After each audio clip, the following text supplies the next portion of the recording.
বিসমিল্লাহির রহমানির রহিম। হে জগতবাসী, আজ আমি আপনাদের সামনে একটি আলোচনা নিয়ে হাজির হইলাম। সেই আলোচনাটি হলো যে অবশ্যই সেই আলোচনাটি যেটি আপনাদের সামনে করব সেটি খুবই গুরুত্বপূর্ণ এবং মানুষের জীবন মৃত্যুর মুখ থেকে ফিরে আসবে ইনশাআল্লাহ। তো এই আলোচনাটি অবশ্যই একটু মনোযোগ দিয়ে শুনবেন, প্রত্যেকটি মানুষের কাজে লাগবে, কারণ এই কথাটি কোরআন দিয়ে বলা হবে, কোরআনের আয়াত দিয়ে বা কোরআনের সূরা দিয়ে বলা হবে ইনশাআল্লাহ। সেই কথাটি হলো, দেখুন, এই পৃথিবীতে দেখা গেছে কোনো নতুন দম্পতি বিয়ে শাদী করার পরে দেখা গেছে তার নতুন সংসার, তার একটা বাচ্চা হয়েছে। তো এরকম একটা দম্পতি জগতে চলতে গিয়ে শহরে, গ্রামে বা যে কোনো একটি জায়গায় এমন একটি বিপদগ্রস্ত হয়ে যায়, এমন একটি ঝামেলা লেগেছে, চতুর্দিকে বোমাবাজি হচ্ছে, গোলাগুলি হচ্ছে।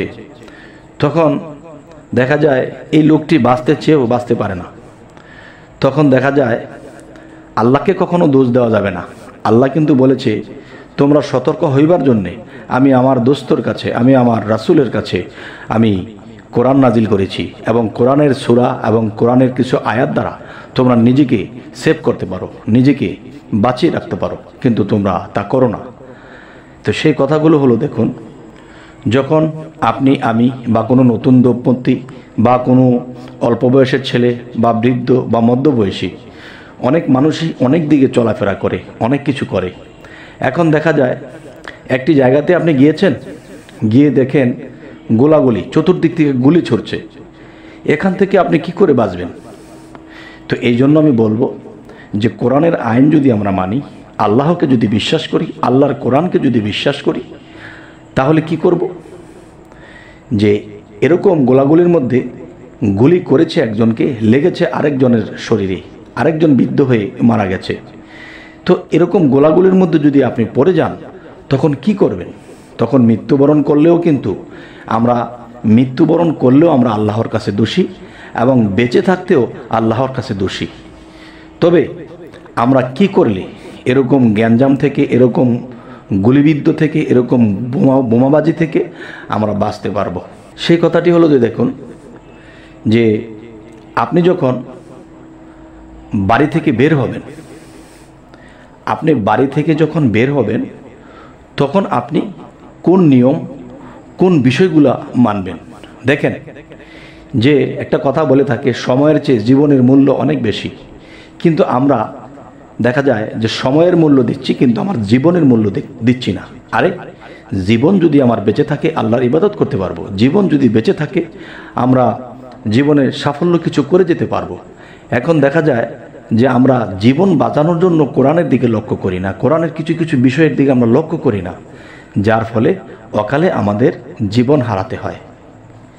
তাই আমি বলবো যে আপনি যখন বাড়িতে আছেন, সকালবেলায় ঘুম থেকে উঠেছেন, যে একজন মানুষ যখন মৃত্যুবরণ করবে বা কোনো গোলাগুলির মধ্যে পড়বে বা কোনো ঝামেলার মধ্যে পড়বে বা গাড়ি চাপা পড়বে, এমন কোনো বিষয় হয়ে যদি কোনো লোক মারা যায়, এর আগে কিন্তু তার ভিতরে আত্মাটা তাকে অবশ্যই সতর্ক করে, তার ভিতরে আত্মাটা ছটফট করে, এবং দেখা যায় ঘর থেকে বের হতে গেলে সে এই দরজার ধাক্কা খেয়ে পড়ে গেছে বা হোঁচট খেয়ে পড়ে গেছে।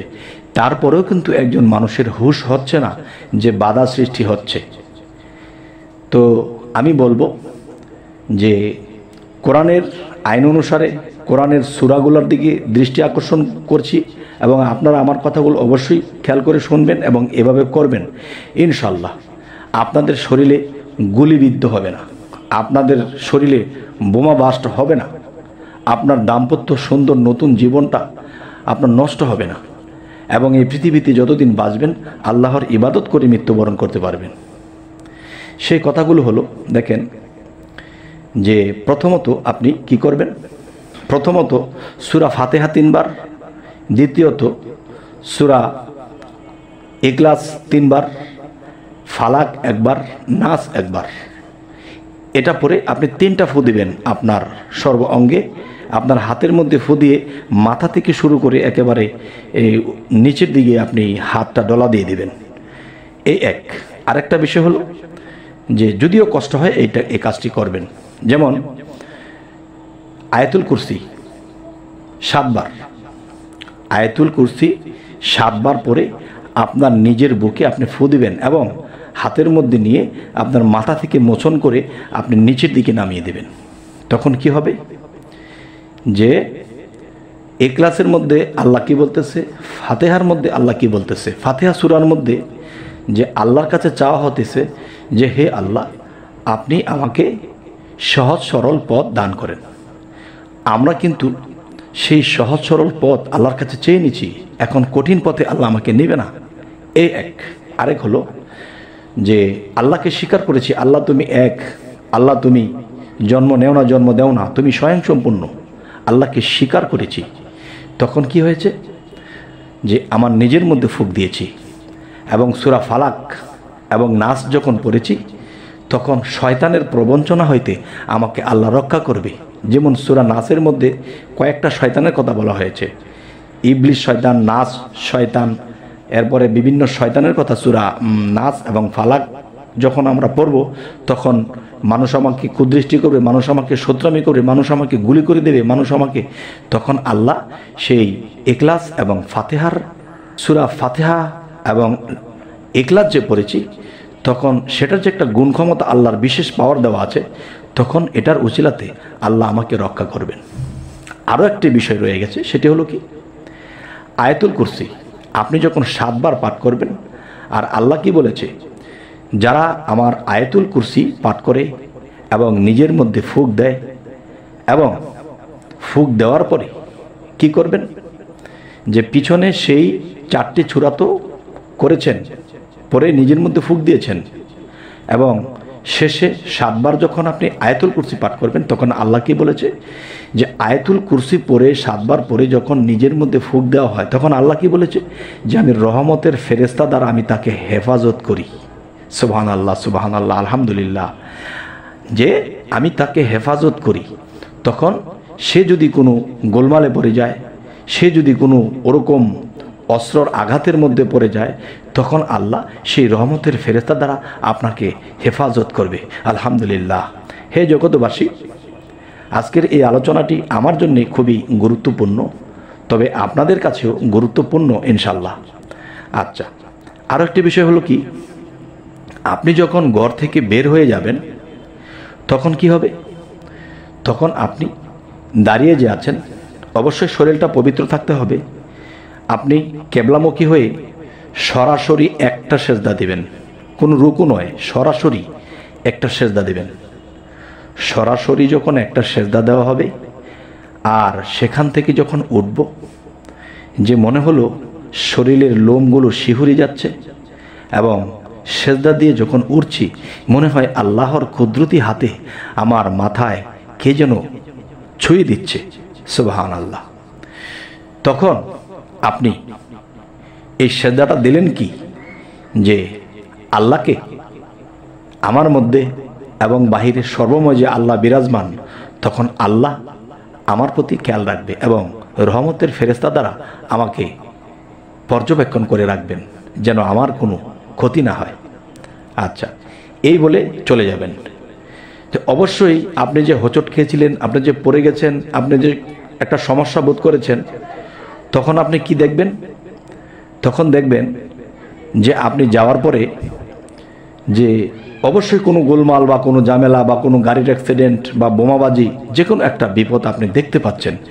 দেখবেন ওখানে মানুষ কত ক্ষয়ক্ষতি হয়ে গেছে, মানুষের কত বিপদ আপদ হয়ে গেছে। ইনশাল্লাহ আপনার কিছুই হয়নি। আপনি কোরআনের সেই সূরা অনুসারে আপনি নিজেকে সুন্দর করে ফু দিয়ে পাঠ করে যখন বের হয়েছেন, একটা সেজদা দিয়ে বের হয়েছেন, তখন রহমতের ফেরেশতারা আপনাকে সেই গোলমাল থেকে দূরে রাখবে। আলহামদুলিল্লাহ। তবে হে জগতবাসী, আজকের এই আলোচনাটি আরও একটু বলি, যে মনে করেন আপনি যখন সারাদিন কাজকাম করে সন্ধ্যায় বাড়ি ফিরেছেন, এখন দেখা গেছে রাস্তাঘাটের সমস্ত বিপদকে এড়িয়ে আপনাকে রহমতের ফেরেশতারা আপনাকে বাড়ি পর্যন্ত পৌঁছে দিছে। এখন মানুষ কিন্তু বাড়িতেও মারা যেতে পারে। দেখা গেছে মানুষের উপরে একটা আলমারি পড়ে যায় বা একটা ফ্যান পড়ে যায় বা ঘরের মধ্যে যে কোনো একটা দুর্ঘটনা হলো বা আগুন লাগার একটা দুর্ঘটনা হলো, তখন রাস্তা থেকে বেঁচে এসেছি, এখন আমি তো ঘরের মধ্যে বিপদে পড়তে পারি। তখন ঘরে ঢুকে শরীরটাকে পবিত্র করে ধৌত করে সুন্দর করে এরপরে কি করা হবে, আবার এই কাজগুলো করবেন। সেই কাজগুলো কি কি? যে সূরা ফাতিহা 3 বার, সূরা ইখলাস 3 বার, ফালাক 1 বার, নাস 1 বার পরে আবার হাতের মধ্যে ফুঁক দিয়ে মাথা থেকে শুরু করে নিচের দিকে মুছিয়ে ফেলবেন। এরপর আবার 7 বার আয়াতুল কুরসি পাঠ করবেন। 7 বার আয়াতুল কুরসি যখন পাঠ করবেন, তখন দেখা যায় ভাগ্যক্রমে বা যে কোনোভাবেই হোক আপনার একটা বিপদ লিখে রেখেছেন আল্লাহ, যে আপনার ঘরের মধ্যে হয়তো আগুন লাগতে পারে, আপনার ঘরের মধ্যে হয়তো কোনো বিপদ ঘটতে পারে, জীবন নাশ হতে পারে। তখন আপনি যখন এই কাজটি করে আবারও ঘরের মধ্যে বসবাস করছেন, থাকতেছেন, তখন দেখা যায় যে এরকম একটা দুর্ঘটনা এসেছে, তখন দেখবেন যে ওখান থেকে আল্লাহ আপনাকে হেফাজত করবে এই কাজগুলো করার কারণে। তবে হে জগতবাসী, আজকে এই আলোচনাটি কেন করলাম? আজকে মনে পড়ল যে আমার চোখের সামনে এরকম বিপদগ্রস্ত হয়েছিল, আর দেখা যায় অনেক মানুষ এরকম মারা গেল। এখন আমি এ কথাটি এ কারণেই বললাম যে আমি আমার বাসা থেকে আমি এই নিয়মটি করে বের হয়েছিলাম, আমার সামনে দিয়ে এই লোকগুলি আমার আগে চলে গেল, গিয়ে তারা মারা পড়ে গেল, মরে গেল, বা গাড়ি চাপা পড়লো, একটা কিছু হলো, কিন্তু আমাকে আল্লাহ সেখান থেকে হেফাজত করে এনেছে। আলহামদুলিল্লাহ, আল্লাহর কাছে লাখো কোটি শুকরিয়া। তবে হে জগতবাসী, এই কথাগুলো ভাবতে গেলে চোখে পানি এসে যায় যে আল্লাহর যে কত দয়া, আর আল্লাহর দয়া নিতে আমরা শিখলাম না। এই হলো আমাদের একটা পোড়া কপাল। যাই হোক, আজকের এই আলোচনা অবশ্যই স্মরণ রাখবেন আর এভাবে চলবেন। আশা করব সেই বিপদগ্রস্ত থেকে আল্লাহ আপনাকে রহমতের ফেরেশতা দ্বারা রক্ষা করবেন। তো হে জগৎবাসী, সকলেই ভালো থাকবেন, এবং আমাদের চ্যানেল যারা নতুন দেখছেন, যদি পরবর্তীতে আরও কোনো আলোচনা আপনাদের কাছে পৌঁছে দিতে পারি, এই জন্য সাবস্ক্রাইব করে রাখুন। পরবর্তীতে আবার সাক্ষাৎ হবে ইনশাল্লাহ। তো এই বলেই রাখছি, সকলেই ভালো থাকবেন। আল্লাহ হাফিজ।